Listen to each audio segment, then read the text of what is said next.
अस्सलाम वालेकुम student, welcome to my channel. How are you. हमने जो इंग्लिश लेक्चर की सीरीज़ स्टार्ट की थी उसका आज डे 2 है। आई होप आपको डे 1 की चीज़ें क्लियर हो गई होंगी और समझ आ गई होंगी। उस लेक्चर में हमने इंग्लिश की बस बेसिक चीज़ें ही पढ़ी थी और कुछ वर्ड्स सीखे थे। आज डे 2 में हम कुछ और बेसिक वर्ड्स सीखेंगे जिनमें ये आप लोग देख सकते हैं।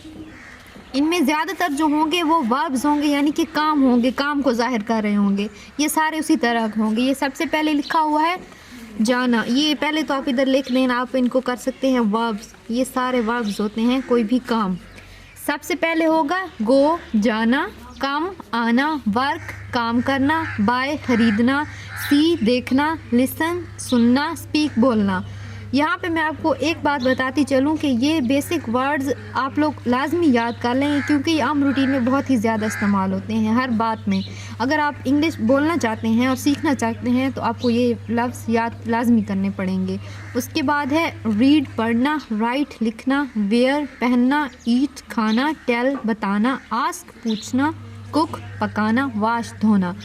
ठीक है, तो ये हो गए कुछ बेसिक वर्ड्स जिनको आप लाजमी याद करने। अब इससे अगले लेवल पर जो हम सीखेंगे वो है सेंटेंस मेकिंग, जुमला बनाना। जुमला किस तरह से बनाते हैं।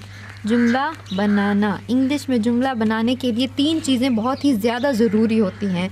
Number 1 subject, number 2 verb, number 3 object. ये इंग्लिश में जुमले के बुनियादी हिस्से होते हैं। इन हिस्सों के बगैर जुमला नहीं बन सकता। सबसे पहले सब्जेक्ट। सब्जेक्ट क्या चीज़ होती है। कोई भी काम करने वाला, जो इंसान काम कर रहा होगा वो कहलाएगा सब्जेक्ट। और उसके बाद जो भी काम हो रहा होगा उस जुमले में वो होता है वर्ब। और उसके बाद जिस चीज़ या जिस वजह से काम होगा वो कहलाएगा ऑब्जेक्ट। इनको आप ये हैपनिंग या एक्शन, ये एक्शन और हैपनिंग को वर्ब कहते हैं। उसके बाद ऑब्जेक्ट, जो कोई भी रीज़न होता है काम का, रीज़न ऑफ द वर्क। ये हो गए इंग्लिश सेंटेंस के बेसिक पार्ट्स। इन तीनों पार्ट्स को समझकर ही इस तरतीब से जुमला बना सकते हैं। अगर हम आगे जुमला बनाना चाहें तो ये देखें। सबसे पहले अगर हम जुमला बनाएं, मैं किताब पढ़ती हूँ या मैं किताब पढ़ता हूँ, तो सबसे पहले इसमें क्या आएगा। मैं के लिए मैंने आपको पिछले लेक्चर में बताया था कि आई का वर्ड यूज़ होता है। तो आई को हम इस्तेमाल करते हुए सब्जेक्ट होता है ना। मैं किताब पढ़ रही हूँ तो मैं काम कर रही हूँ, तो इसमें ये सब्जेक्ट की जगह पे आई यूज़ होगा। ये आई यहाँ पे आ गया। उसके बाद काम क्या हो रहा है, रीड पढ़ना। पढ़ रही हूँ ना, तो रीड यहाँ पे ऊपर आप लोगों ने यहाँ पे भी देखा होगा, रीड में पढ़ना के लिए इस्तेमाल होता है। तो यहाँ पे आ गया रीड वर्ब में। उसके बाद होता है ऑब्जेक्ट, यानी कि जिस चीज़ पर काम हो रहा है या जिस वजह से काम हो रहा है। तो मैं किताब पढ़ती हूँ, तो मैं किताब पढ़ती हूँ ना, मतलब किताब पर काम हो रहा है। तो किताब को इंग्लिश में बुक कहते हैं। तो आप ये सिंपल सा आप लोगों का जुमला बन गया, आई रीड बुक, मैं किताब पढ़ती हूँ। इसी तरह से अगर आगे हम लोग मज़ीद जुमला देखना चाहें तो बनाना चाहें, जैसा कि होता है कि हम खाना बनाते हैं, हम खाना बनाते हैं, तो हम के लिए इस्तेमाल होता है वुई आ गया सब्जेक्ट में। ये देखिए, ये सब्जेक्ट के नीचे मैंने लिखा हुआ है। उसके बाद आ गया बनाना या पकाना। उसके लिए क्या इस्तेमाल होता है, कुक, COO कुक।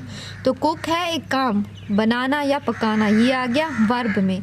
उसके बाद क्या चीज़ बनाते हैं, वो खाना मील या फूड, ये दोनों चीज़ें खाने के लिए इस्तेमाल होती हैं कि इनको खाने के मतलब होते हैं।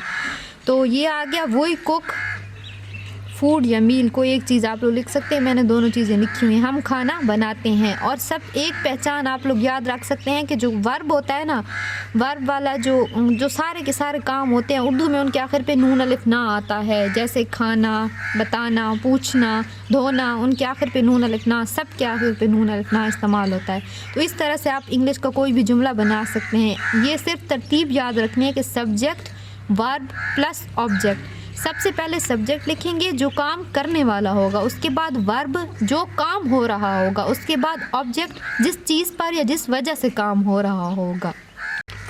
आई होप आप लोगों को आज का लेक्चर अच्छे से समझ आ गया होगा। अगर कोई भी मसला हो, कोई भी चीज़ समझ ना आई हो तो प्लीज़ आप लोग कमेंट में बता सकते हैं और पूछ सकते हैं कि किस तरह से कौन सी चीज़ आपको समझ नहीं आई।